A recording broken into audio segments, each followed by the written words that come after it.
Welcome back everyone to ZONEofTECH News episode number 11.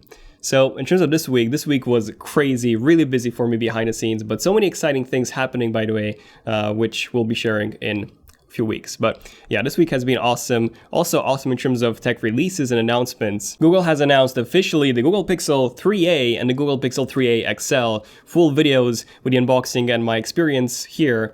And we've also teamed up with Google, by the way, to give away not one, not two, but actually 3 Google Pixel 3as or 3a XL. You can pick whichever you want. The giveaway is happening on Twitter, so just make sure you're following @ZONEofTECH and then retweet this tweet with my announcement of this giveaway. And that's pretty much it. I'll be announcing the winners, the 3 winners, on May the 21st. And aside from the Pixel 3as, here's everything else that happened this week and everything that I'm going to talk about in this video. So iOS 13 got leaked fully once again. This is the biggest leak we've had so far.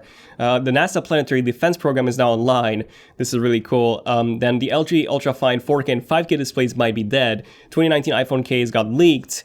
Phones will have 64 megapixel cameras pretty soon. The new sensor got announced by Samsung. And then the Microsoft Edge browser is coming to the Mac. So yeah, I hope you got all those snacks ready, and here's everything interesting that happened this week.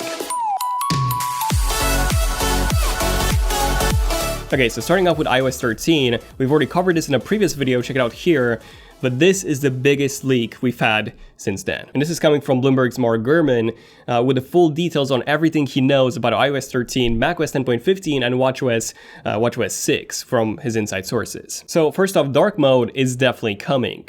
So this will apparently be able to be toggled in the control center, and as we've heard before, this will be a dual dark mode with both true black as well as that dark gray that Max got in macOS Mojave. And there's also going to be a new system-wide sleep mode toggled also in the control center, which will enable the not disturb mode. It will darken the lock screen and also mute all the notifications. Then bedtime would also be improved in the Clocks app. Then the Messages app would be revamped. So just like in WhatsApp, you'll be able to add a profile picture and a display name for everyone else to see.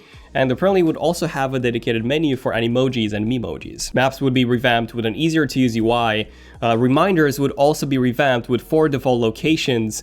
So tasks to be done today, all tasks, scheduled tasks, and also flag tasks. Apparently the Books app would also be revamped with a progress tracker and also a new reward system. Same for the Health app, a revamp. Same for the Mail app with more advanced features such as folder management and more. And here's an interesting one. Apparently Apple will be adding a swipe keyboard to iOS. So similar to SwiftKey, I really wasn't expecting this to see on an iPhone, but then again, you can actually have SwiftKey on iOS anyways. And then one of the biggest features in iOS 13 would actually be native support for using the iPad as a monitor for your Mac. This is huge. So this will also work with the Apple Pencil full touch support. So yeah, you will be able to use this in apps such as Photoshop, even Final Cut, and this is awesome. Unfortunately, it kills off a lot of companies that also make something like this. So Air Display, Duet Display, yeah, that really sucks for them. Apparently, Find My iPhone and Find My Friends would be combined into a single app. And then we're also getting some new UI tweaks and new animations when closing apps and opening the multitasking panel. And yes, as expected, the iPad is also getting some very unique and big upgrades, aside from just that display that I mentioned before. So updated multitasking interface, a redesigned home screen, yes, finally on an iPad, multi-window support for instances of the same app.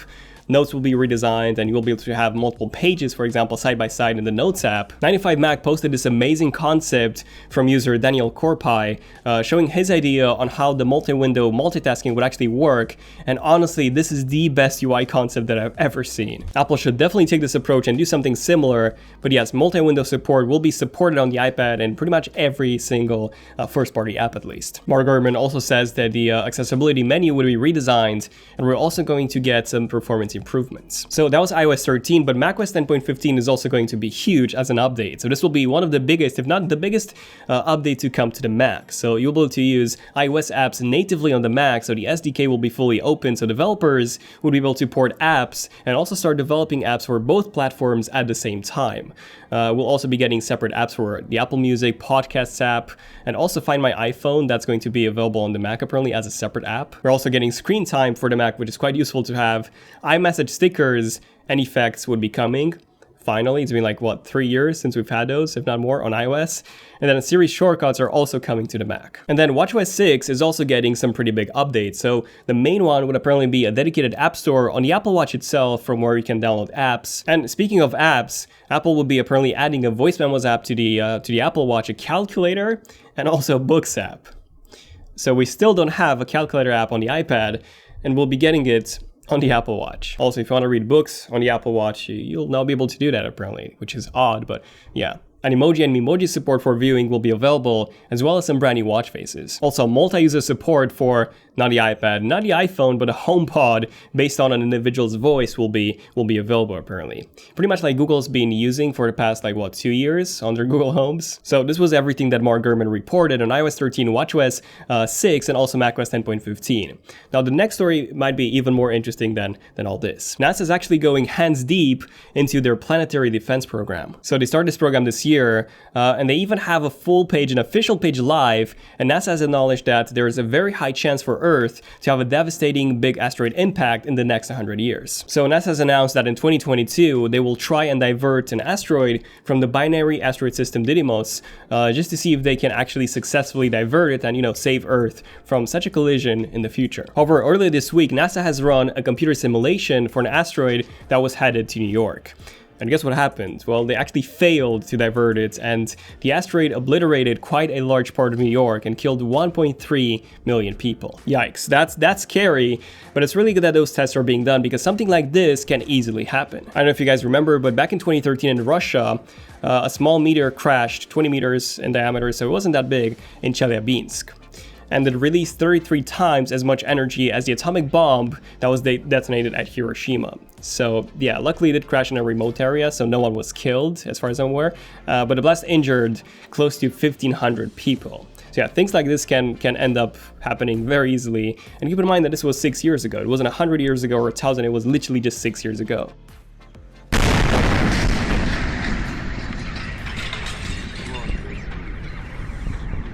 Next up, let's talk about the LG ultra-fine 5K and 4K monitors. So Apple has actually stopped selling the 5K monitor, which is a bit odd because they stopped selling the 4K monitor literally last month.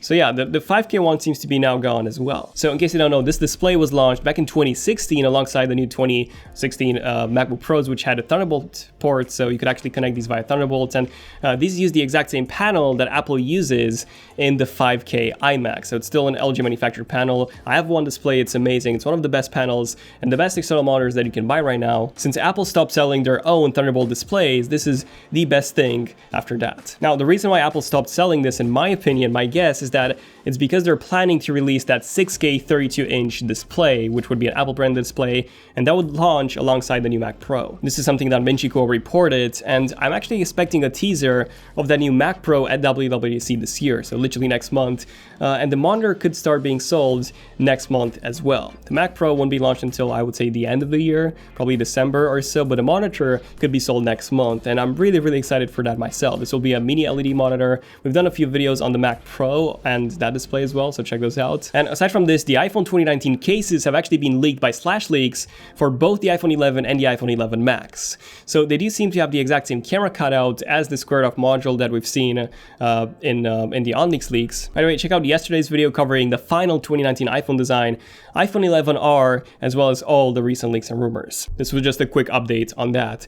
And 64 megapixel smartphone cameras will be coming even this year, to be honest. So Samsung has announced a new 64 megapixel sensor that uses the same 0.8 micron size pixels as Samsung's current 48 megapixel sensor. So there you go. This means that the sensor itself is actually larger in size than the previous 48 megapixel one. We've had rumors that this could be included in the Note 10. Personally, I don't think so, unless Samsung has that fourth camera module as this massive 64 megapixel sensor, rather than having it as the main module, because using a sensor with this high of a megapixel count for the main camera would result in a very, very poor low light performance. And finally, Microsoft Edge, the browser, the famous browser, is coming to the Mac.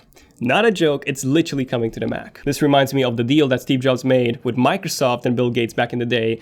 And Internet Explorer was actually available and pre-installed by default as the default browser initially on the Mac. Anyway, it was a deal to save Apple from going bankrupt. But when it comes to Microsoft Edge, the two developer builds, Canary build and the developer build, they're actually out. So Canary is updated weekly. Both are based on Chromium, by the way.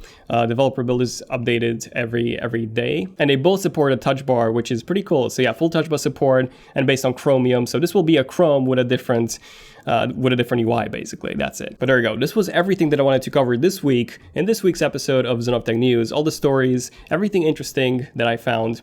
this week. So yeah, definitely subscribe to notifications if you want to see more videos like this one, more ZONEofTECH news episodes, and don't forget about that Pixel 3a and the Pixel 3a XL giveaway. So just be a follower on Twitter and then retweet this tweet with my announcement of the giveaway, and I'll be announcing the winners, 3 of them. You can pick between the Pixel 3a and the Pixel 3a XL. I'll be announcing the winners on Tuesday, the 21st of May. Sorry guys if I sounded a bit low energy in this video. I need some sleep. I haven't really slept this week that well. I'm on Red Bull, but it doesn't really help. But anyways, yeah, really full week when it comes to next week as well. So thank you for watching. Stay tuned for some really cool content next week on the channel, and this week as well. There's a few. No, actually, this is the last video of this week. But yeah, anyways, thank you for watching. Follow on Instagram for some behind the scenes stuff for next week. Yeah, keep an eye on that. I'm Daniel, and I'll see you guys in the next video next week. ZONEofTECH, signing out. Cheers.